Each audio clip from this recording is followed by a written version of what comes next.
Hello guys, welcome back to my channel. तो आज हम देखने वाले हैं क्रिया शरीर का पेपर सिलेबस पैटर्न। ओके, और कौन सा टॉपिक इम्पॉर्टेंट है वो भी हम देखेंगे एंड कैसे हमें क्रिया शरीर लास्ट 1 मंथ में पढ़ना है ताकि हम अच्छे मार्क्स से पास हो जाए। तो हमारा सबसे पहले पेपर 1 एंड पेपर 2 ऐसे दो पेपर होते हैं। टोटल मार्क्स हमारे 400 है क्रिया शरीर के लिए। फिर 100 मार्क्स का पेपर 1, 100 मार्क्स का पेपर 2, प्रैक्टिकल, वाइवा और इंटरनल असेसमेंट, ये 200 मार्क्स। ये हम एग्जाम के बाद देखेंगे। सबसे पहले हम जो थ्योरी पेपर होगा हमारा वो हम देखेंगे, ठीक है।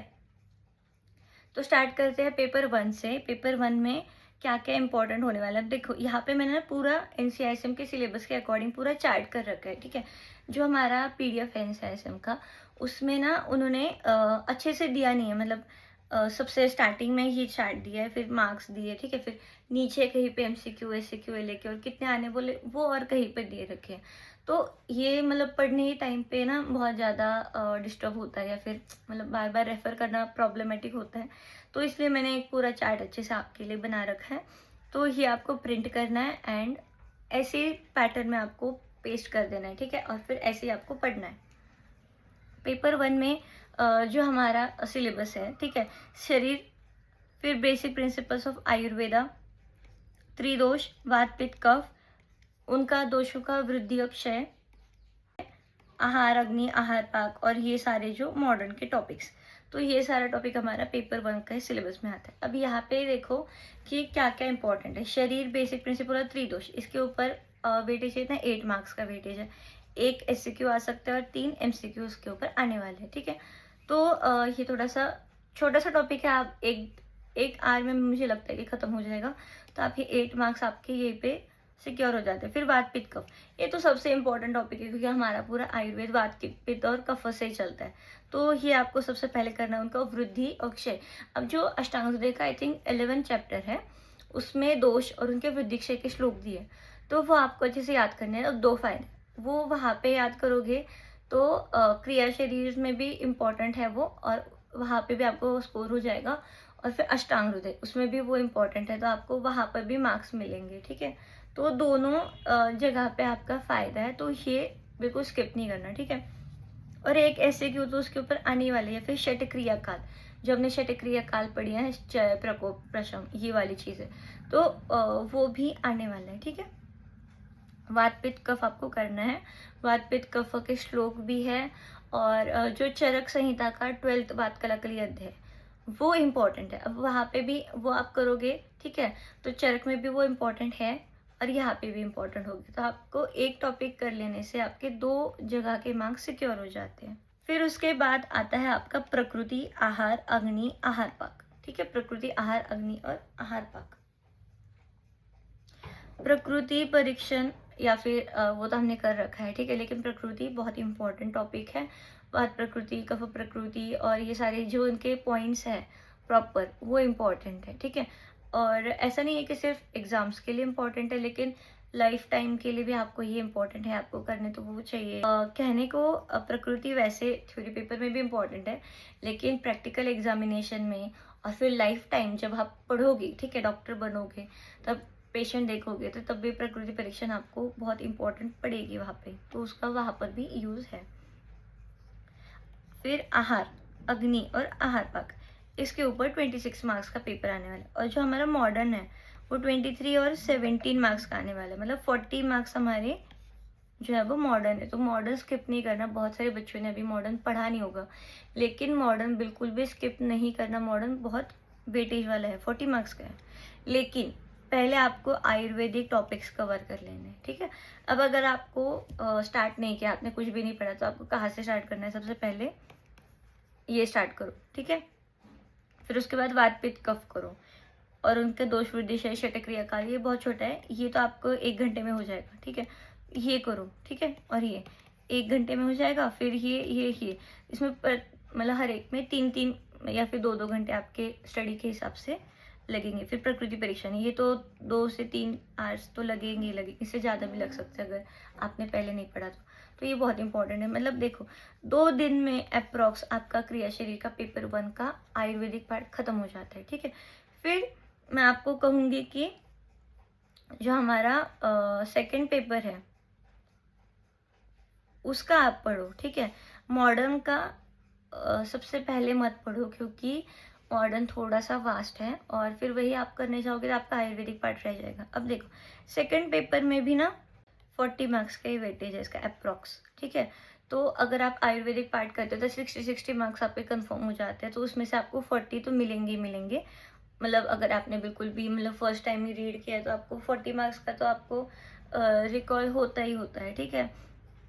तो यहाँ पर सारे धातु जो सेकंड पेपर है इसमें धातु सारे इंपॉर्टेंट है, ठीक है। कोई भी धातु आपको स्किप नहीं करना। मोस्टली शुक्र धातु, ओज, ओज के ऊपर आश्रय आश्रय भाव, ये हमेशा पूछा ही जाता है। तो धातु सबसे ज्यादा इंपॉर्टेंट है, धातु आपको बिल्कुल स्किप नहीं करना है। आश्रय आश्रय भाव इनका जैसे क्या है, आश्रय आश्रय भाव में जैसे कफ, ठीक है, और मांस में का आश्रय आश्रय भाव। फिर उसके बाद रस रक्त, तो पित्त का रक्त से आश्रय आश्रय भाव, ठीक है। तो ये सारे अस्थि और वात का आश्रय आश्रय भाव, तो ये इंपॉर्टेंट है, तो वो पढ़ना है आपको, क्योंकि उसी के हिसाब से आपके दुष्य जो है वो दूषित होते हैं। फिर उपधातु, मल, इंद्रिय विज्ञान, मन, आत्मा, निद्रा, स्वप्न, तो ये सारे जो टॉपिक है टोटल मिला के 23 मार्क्स के, ठीक है। अब देखो इसमें इंपॉर्टेंट क्या है, सबसे पहले आपको धातु और मल, उपधातु और मल, स्तन्य, रज, ये सारी जो हर एक धातु की उपधातु है, केश, नख, दंत, वो आपको कर लेने हैं और मल करने हैं, ठीक है। मल मतलब स्वेद, मूत्र और पुरुष, ये 3 मल, और बाकी जो धातुओं के मल होते हैं जैसे नख अस्थि धातु का मल है, ठीक है। अक्षी से जो मल आता है वो, ठीक है। नासा से जो मल आता है, कर्ण से जो मल आता है, वो चीजें आपको कर लेनी है। और इन्हीं में से जो है वो एलएक्यू आने वाला है, ठीक है। आत्मा और निद्रा स्वप्न से एलएक्यू जो है वो नहीं आता है, लेकिन एसक्यू आने के चांसेस है, तो आपको वो भी पढ़ना ही पड़ेगा। और फिर हम देखेंगे मॉडर्न का, ठीक है, पेपर 1 का और पेपर 2 दोनों का। देखो तो यहाँ पर respiratory system, gastrointestinal system, nervous system and endocrine system, ये एक एलएक्यू आएगा, और इसमें से और होम्योस्टेसिस में से एक एलएक्यू आएगा, ठीक है। तो आपने सबसे पहले आयुर्वेदिक पार्ट कवर करना है अगर आपने कुछ भी नहीं पढ़ा है, और फिर उसके बाद आप मॉडर्न पार्ट करने जाओ, ठीक है। आपने शंभुलिंगम अगर हाथ में नहीं ली कभी भी, बिल्कुल पढ़ी ही नहीं है, तो मैं आपको सजेस्ट नहीं करूँगी कि लास्ट मंथ में आप शंभुलिंगम पढ़ो। जो रानाडे की बुक होती है उसमें शॉर्ट में दिया है, लेकिन उसमें बहुत सारे मिस्टेक्स भी है, ठीक है।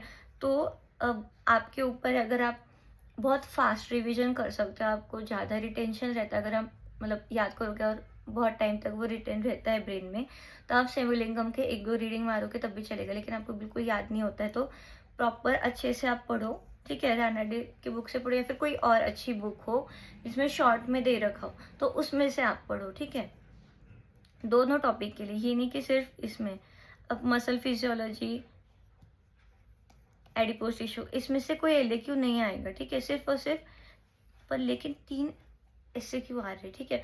तो वो एक बराबर ही हो गया ना एलएक्यू का। अब मसल फिजियोलॉजी के ऊपर एक एसक्यू, इसके ऊपर एक एसक्यू और एक एलएक्यू आ रहा है, ठीक है।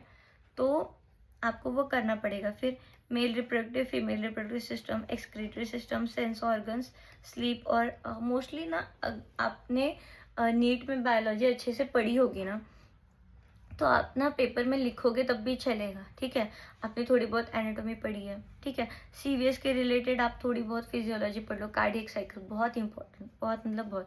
इम्यूनिटी सबसे important and most repeated question है, हर साल इम्यूनिटी के ऊपर क्वेश्चन आता ही आता है, ठीक है, ऑलमोस्ट आता है, ठीक है। तो ये आपका हो गया पूरा क्रिया शरीर का पेपर डिस्ट्रीब्यूशन, ठीक है। तो यहाँ पे ना आपको सबसे पहले मैंने आपको बता दिया कैसे पढ़ना है, ठीक है। पहले आयुर्वेदिक पार्ट कवर करो, उसके बाद मॉडर्न पार्ट करो। मॉडर्न में मैंने आपको इंपॉर्टेंट टॉपिक्स बता दिया, आपको कैसे पढ़ना है मैंने वो भी बता दिया, ठीक है। तो अब और कोई भी डाउट हो, आपको कोई चार्ट चाहिए हो, जैसे वात पित्त कफ के मैंने ना जो प्रकार है 5 प्रकार होते हैं ना हर एक के, तो वो मैंने चार्ट वाइज बना रखे हैं, ठीक है। अगर वो आपको चाहिए तो मैं आपको वो लेक्चर्स प्रोवाइड कर दूंगी, आपको नीचे कमेंट करना है या फिर टेलीग्राम पे मैं भेज दूंगी, तो वहाँ पे आपको अवेलेबल हो जाएगा, ठीक है। तो आपको कोई डाउट हो तो आप मुझे टेलीग्राम पे मैसेज कर सकते हो, कमेंट कर सकते हो, या फिर नोट्स चाहिए तो टेलीग्राम ज्वाइन कर सकते हो। और वीडियो को हाइप करना मत भूलना, क्योंकि ज़्यादा से ज़्यादा लोगों तक ये वीडियो पहुँचेगी, उतने लोगों को हेल्प मिलेगी और मुझे भी मोटिवेशन मिलेगी कि मेरी वीडियो को रीच आ रही है और बहुत लोगों को इससे हेल्प हो रही है। एंड ये करना मत भूलना, like share subscribe and follow Instagram, वहाँ पे मैं मतलब जो भी फ़नी रिलेटेबल रील्स होती है वो भी मैं बनाती हूँ, और काम की जो शॉर्ट में वो है वो भी मैं बनाती हूँ, ठीक है? और टेलीग्राम पे नोट्स मिलेंगे, ठीक है? और जिस भी टॉपिक पे चाहिए उसको कमेंट करो नीचे, वो आपको प्रोवाइड हो जाएगा, ठीक है? पढ़ते रहिएगा फ्रॉम द आयुर्वेदिक ब्रेन।